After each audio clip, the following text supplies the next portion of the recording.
What's up, 12s? Victor here. And let me say it loud and clear. We are Super Bowl champions. It still feels unreal, doesn't it? Confetti barely settled. Lombardi Trophy is finally back where it belongs, and the Seahawks just closed one of the most dominant playoff runs this franchise has ever had. And at the center of it all, one performance that put the entire NFL on notice. A running back who didn't just show up in the Super Bowl, he owned it. 27 carries, 135 rushing yards, over 160 total yards from scrimmage, and the Super Bowl MVP trophy to prove it. Now here's the bittersweet part, 12s. When you win a Super Bowl, the whole league comes knocking. While we're still celebrating, teams with cap space, desperation, and big ambitions are already circling Seattle, looking at this roster and asking one question: who can we steal from the champs? And that starts with the MVP himself. We're talking about a 25-year-old, explosive, physical runner who just finished his rookie deal, played the best football of his career, and proved on the biggest stage that he can carry a championship offense. That's why you're already hearing teams like Denver, Washington, New York, Arizona, and yes, even division rivals being mentioned as possible landing spots. But here's where I'm planting my flag as a Seahawks fan. Seattle isn't broke. Seattle isn't rebuilding. Seattle isn't desperate. The Seahawks are projected to have over $60 million in cap space, a franchise quarterback under control, an elite coaching staff, and a locker room that just proved it knows how to win it all. Letting the Super Bowl MVP walk would send the wrong message to the fans, to the locker room, and to the rest of the league. At the same time, it's not just about one player. Buffalo, Kansas City. Everyone who fell short is already studying film and eyeing role players, depth guys, and hidden gems from this championship roster. That's the price of greatness. When you win, you get copied, and you get targeted. So today, we're breaking down what the Super Bowl MVP's free agency really means for Seattle, why the Seahawks might actually be the best fit to keep him home, and which key championship pieces other teams are already trying to poach from this roster. Before we dive in, do me a favor. Smash that like button if you're still smiling from Sunday night, and subscribe to Seahawks Nation Update, only if you're a real fan, only if you're proud, loud, and still celebrating this Super Bowl title. Because 12s, winning it is amazing, but defending it? That's where legacies are built. Let's talk about it.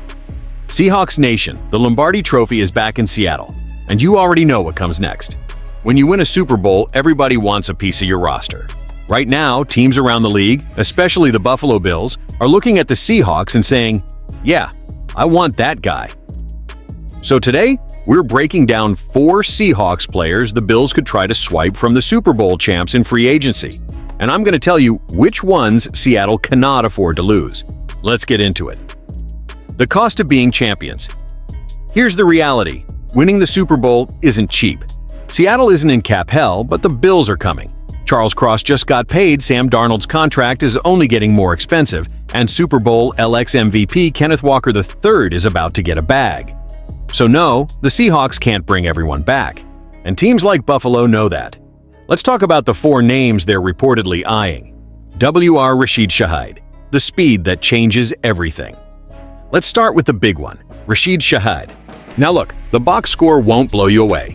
2 catches, 27 yards in the Super Bowl, 15 regular season catches with Seattle, 3 more in the postseason.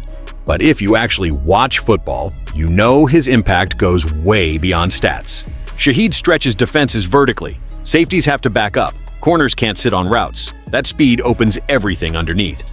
He was a mid-season pickup, but once he settled in, Seattle's offense gained a whole new dimension. And yeah, Josh Allen with Shaheed's speed? That's terrifying. That said, Shaheed is not a WR1. He's a weapon. If Buffalo already had a true alpha receiver, Shaheed would be the perfect complement. For Seattle, the question is price. If he gets overpaid, I get it. But replacing that speed is not easy. LB Drake Thomas, the hidden gem. Seattle found this is the one that really gets my attention. Drake Thomas, former undrafted free agent. Stepped in because of injuries. Stayed on the field because of performance. Let's talk numbers. 96 total tackles, 10 tackles for loss, 3.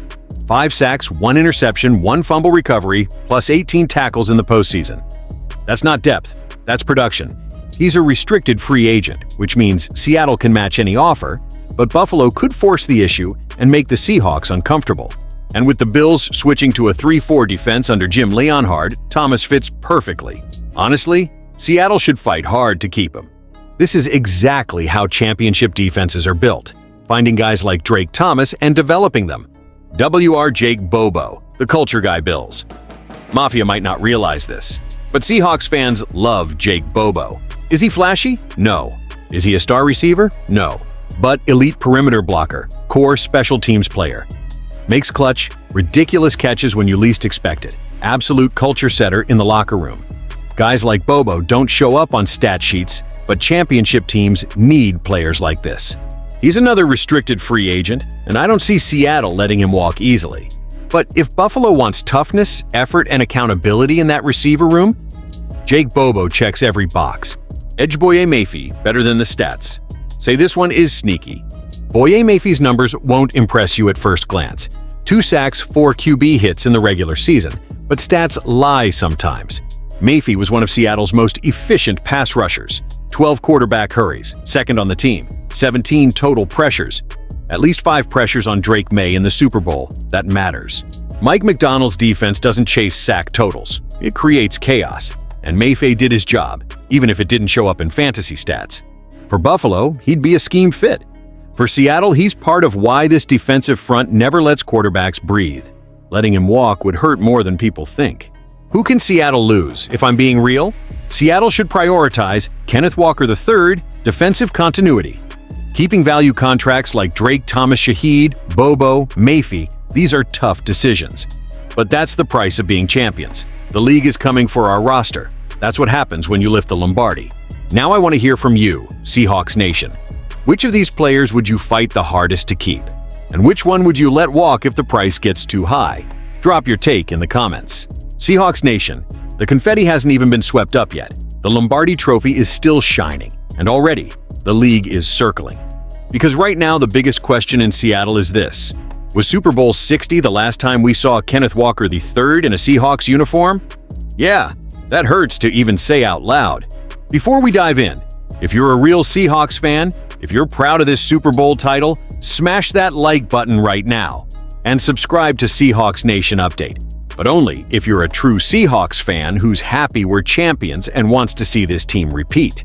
Let's talk about Kenneth Walker III, the Super Bowl MVP, and his future. Super Bowl MVP performance for the ages. Let's start with the facts. In Super Bowl LX, Kenneth Walker III was unstoppable.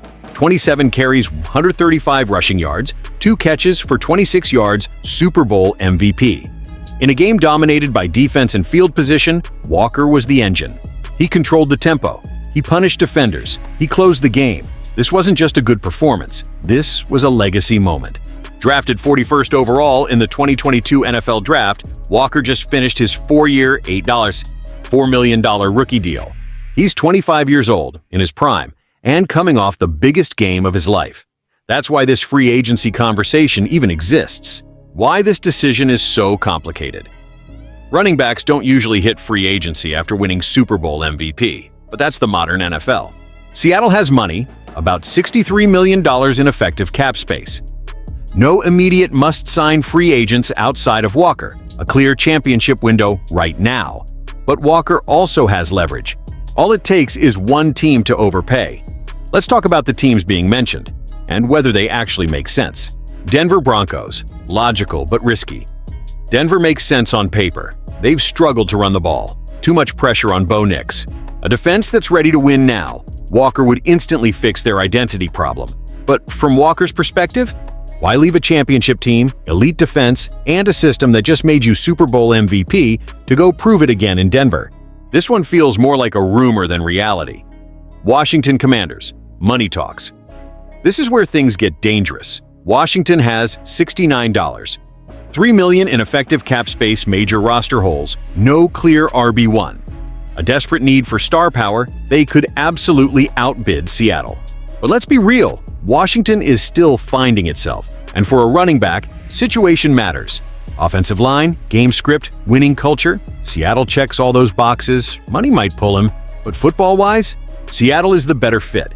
Arizona Cardinals. Familiar, but messy. Arizona is chaos, quarterback uncertainty, coaching transition. James Conner aging and injured. No clear direction. Yes, Walker would be a massive upgrade. Yes, they know him well from the division. But why would Kenneth Walker willingly walk into instability when he's already sitting on top of the league? This one doesn't pass the vibe check. New York Jets, the sleeper threat. This one is real. The Jets have $67, $4 million in cap space. No Breece Hall, a defensive-minded head coach in Aaron Glenn.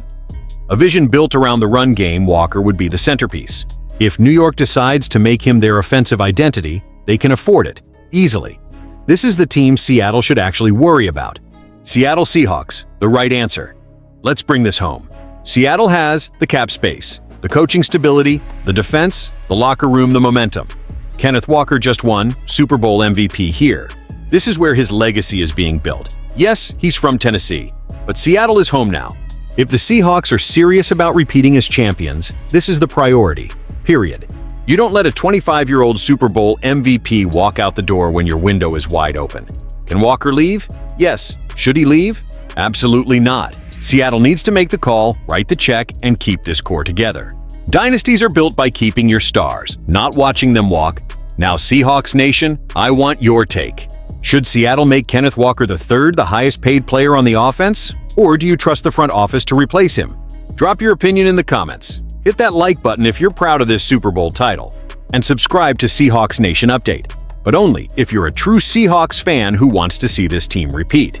Because right now, the future of the Seahawks runs through Kenneth Walker III. Go Hawks!